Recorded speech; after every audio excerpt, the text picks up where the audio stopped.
بسم اللہ الرحمن الرحیم۔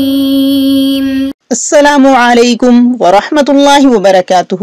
امید ہے کہ آپ سب ایمان، صحت، عافیت اور برکت کے ساتھ ہوں گے۔ آج ہم انشاءاللہ شمائل ترمذی کا سبق نمبر 15 پڑھیں گے، جس کا عنوان ہے باب ما جاء فی ترجل رسول اللہ صلی اللہ علیہ وسلم رجل یرجل بامانہ کنگھا کرنا، یعنی کہ باب آیا ہے نبی کریم صلی اللہ علیہ وسلم کے بالوں میں کنگھا کرنے کے بیان میں۔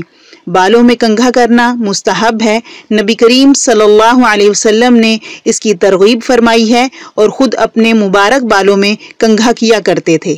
اب حدیث کی عبارت دیکھیے۔ بسم اللہ الرحمن الرحیم۔ وبه قال حدثنا اسحاق بن موسى الانصاری قال حدثنا معن بن عیسى قال حدثنا مالک بن انس رضی اللہ تعالی عنہ عن ہشام بن عروة عن ابیہ عن عائشة رضی اللہ تعالی عنہ قالت كنت ارجل رأس رسول اللہ صلی اللہ علیہ وسلم وانا حائض۔ اب دیکھیے یہاں پر حضرت عائشہ رضی اللہ تعالی عنہ روایت فرماتی ہیں، قالت یا فائل جو کہ حضرت عائشہ رضی اللہ تعالی عنہ کی طرف چلا گیا، قالت فرماتی ہیں یہ مقولہ ہے، کنتو انا اس میں اسم ہو گیا، کنتو ارجلو رجلا یرجلو باب تفعیل کنگھا کرنا، ارجلو میں انا اس کا فائل، رعسا رسول اللہ صلی اللہ علیہ وسلم یہ مفعول ہو گیا ارجلو کا۔ حضرت عائشہ رضی اللہ تعالی عنہ فرماتی ہیں کہ میں کنگھا کیا کرتی تھی نبی کریم صلی اللہ علیہ وسلم کے بالوں میں۔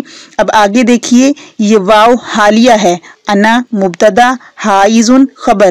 اس وقت آپ کس حالت میں ہوتی تھی؟ آپ حیض کی حالت میں ہوتی تھی، اور حائضہ ہونے کے باوجود آپ نبی کریم صلی اللہ علیہ وسلم کے بالوں میں کنگھا کرنے کا شرف حاصل تھا آپ کو۔ اس حدیث سے علماء کرام نے یہ مسئلہ ثابت فرمایا ہے کہ حائضہ کو حالت حیض میں مرد کی خدمت کرنا جائز ہے۔ حیض سے عورت کا تمام جسم ناپاک نہیں ہوتا، صحبت وغیرہ البتہ ناجائز ہے۔ اگلی حدیث کی عبارت دیکھیے۔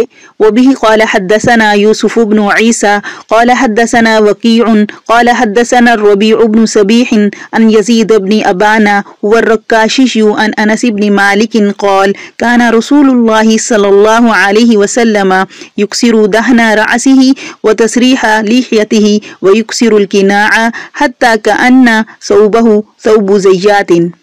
اب دیکھیے اس حدیث میں حضرت انس رضی اللہ تعالی عنہ فرماتے ہیں، قال، اب کانا کا اسم ہو گیا رسول اللہ صلی اللہ علیہ وسلم، اور یکسرو اس کی خبر ہو گئی، اکثرا یکسرو کسی چیز کو زیادہ کر دینا، باب افعال سے۔ دہنا رأسی سر مبارک پر تیل لگاتے تھے، یعنی تیل کی کثرت فرماتے تھے، وتسریح لحیتہ باب تفعیل میں، سین راحا سرہا یسرہ تسریح، اس کا معنی بھی کنگھا کرنا ہی ہوتا ہے۔ جب بالوں کے معنی میں یہ آئے گا تو پھر کنگھا دینا ہوگا، ورنہ اس کے دوسرے معنی یہ ہیں کہ چھوڑ دینا، تسریحاً بإحسانی، یعنی کہ جب کسی کو طلاق دی جائے تو اس کو چھوڑ دیا جائے، اس کو تنگ نہ کیا جائے، اس کو آسانی کے ساتھ جانے دیا جائے، بھلے طریقے کے ساتھ۔ اب یہاں پر دیکھیے لحیتہ مضاف الیہ بن رہا ہے اور یہ مرکب اضافی ہے، یعنی کہ اپنی داڑھی مبارک میں کنگھا کیا کرتے تھے۔ وَيُكْسِرُ الْقِنَاعَ أَكْثَرَ يُكْسِرُ قِنَاعٌ، ایسا کپڑا جو نقاب کے لیے استعمال ہو، جو سر پر عمامے کے نیچے پہنا جائے، اسے بھی قناع کہتے ہیں۔ تو نبی کریم صلی اللہ علیہ وسلم جب سر پر تیل لگاتے تھے تو عمامے کو تیل سے بچانے کے لیے قناع رکھا کرتے تھے۔ تو وَيُكْسِرُ الْقِنَاعَ، قناع یہ مفعول ہو گیا یکسرو کا، یعنی کہ نبی کریم صلی اللہ علیہ وسلم کثرت سے قناع رکھتے تھے، حتیٰ یہاں تک کہ کأن ثوبہ ثوب زیات، تو کأن یہ تشبیہ کے لیے آ گیا، ثوبہ اسم کأن، ثوب زیات یہ خبر کأن کی، زیات کہتے ہیں تیل کا کام کرنے والا، تو یہ زیات مضاف الیہ بنا، ثوبو کا، ثوبو کپڑے کو کہتے ہیں، یعنی کہ وہ قناع جو وہ کپڑا جو ایسے تیل میں تر ہو جاتا تھا جیسے کسی تیل میں کام کرنے والے آدمی کا ہوتا ہے، حتیٰ کأن ثوبہ ثوب زیات۔ تو ان الفاظ کا مقصد یہ بتایا جا رہا ہے کہ نبی کریم صلی اللہ علیہ وسلم کثرت سے تیل لگاتے تھے اور زیادہ مقدار میں لگاتے تھے۔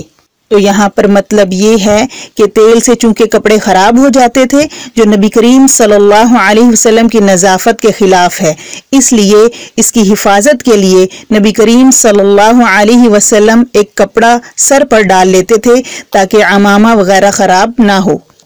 اگلی حدیث کی عبارت دیکھیے، وَبِهِ قَالَ حَدَّثَنَا حَنَّادُ بْنُ سَرِيشِ قَالَ حَدَّثَنَا أَبُو الْأَحْوَصِ عَنْ أَشْعَثَ بْنِ أَبِي الشَّعْثَاءِ عَنْ أَبِيهِ عَنْ مَسْرُوقٍ عَنْ عَائِشَةَ رضي الله تعالى عنها قالت إن كان رسول الله صلى الله عليه وسلم لا يحب التجمل في طهوره إذا تطهر وفي ترجله إذا ترجل وفي انتعاله إذا انتعل۔ دیکھیے اس حدیث میں حضرت عائشہ رضی اللہ تعالی عنہ فرماتی ہیں، ان کان رسول اللہ صلی اللہ علیہ وسلم لا يحب التجمل في طهوره اذا تطهر وفي ترجله اذا ترجل وفي انتعاله اذا انتعل۔ اب یہاں پر یہ ان کیا ہے؟ یہ ان شرطیہ نہیں ہے بلکہ مخففہ ہے۔ کیوں؟ کیونکہ آگے لا یحب میں لام مفارقہ موجود ہے جو ان کے انا سے ان ہونے کو بتا رہا ہے۔ تو انا تھا حرف تاکید، اس طرح انا کا اسم ہو گیا کانا رسول اللہ صلی اللہ علیہ وسلم، اور آگے لا یحب التجمل رسول اللہ صلی اللہ علیہ وسلم کانا کا اسم ہو گیا۔ لا یحب خبر آ گئی، حبا یحب لام اس میں مفارقہ ہے پسند کرنا، تیمنا یہ مفعول ہے یحبو کا۔ تیمم دراصل کہتے ہیں دائیں ہاتھ سے دائیں طرف سے کام کرنا، تو مطلب یہ ہوا کہ نبی کریم صلی اللہ علیہ وسلم دائیں ہاتھ سے کام کرنے کو پسند فرماتے تھے۔ کس کس چیز میں؟ فی طہورہ اپنی پاکی میں، اذا تطہر تطہر یطہر باب تفاعل سے کہ جب آپ پاکی اختیار کرنا چاہتے، اس میں وضو بھی ہے غسل بھی شامل ہے، یعنی آپ دائیں سائڈ سے شروع کرتے تھے۔ وفی ترجلہ اور کنگھی کرنے میں بھی آپ صلی اللہ علیہ وسلم دایاں ہاتھ استعمال فرماتے تھے۔ وفی انتعالہ اذا انتعل اور جب آپ صلی اللہ علیہ وسلم جوتی پہننا چاہتے تو تب بھی آپ دائیں پاؤں سے ابتدا فرماتے۔ یہاں پر دیکھیے نون عین لام مادہ باب افتعال سے، انتعالو اس کا مطلب ہوتا ہے جوتی پہننا، اور آگے انتعال یہ فعل بن گیا۔ تو اس حدیث کا مطلب یہ ہے کہ کوئی بھی نیکی کا کام یا بھلائی کا کام یا پاکی کا کام جو بھی آپ کریں وہ دائیں طرف سے شروع کریں۔ اس حدیث میں وضو، کنگھی اور جوتے کا جو ذکر کیا گیا ہے، تو یہاں پر صرف ان تین چیزوں کی قید نہیں لگائی گئی، بلکہ نبی کریم صلی اللہ علیہ وسلم ہر چیز کو دائیں سے ابتدا کرنا پسند فرماتے تھے۔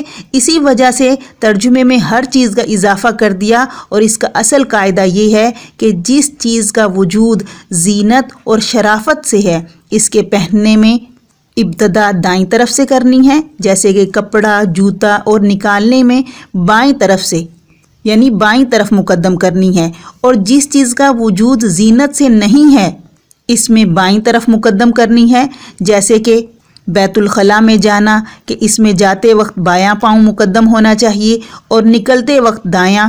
اور اسی طرح دیکھیے مسجد، کیونکہ مسجد کا قیام شرافت اور بزرگی کی جگہ ہے، اسی لیے مسجد میں داخل ہوتے وقت دایاں پاؤں پہلے داخل کرنا چاہیے اور نکلتے وقت بایاں پاؤں پہلے نکالنا چاہیے۔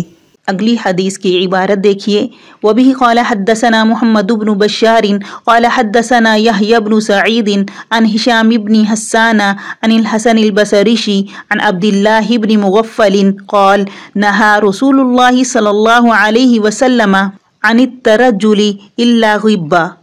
حضرت عبداللہ بن مغفل رضی اللہ تعالی عنہ فرماتے ہیں، نہا منع فرمایا رسول اللہ صلی اللہ علیہ وسلم۔ نہا کا مطلب ہوتا ہے منع کرنا، روکنا، جھڑکنا، یہ باب افعال سے آتا ہے، تو مطلب یہ ہے کہ منع فرمایا نبی کریم صلی اللہ علیہ وسلم نے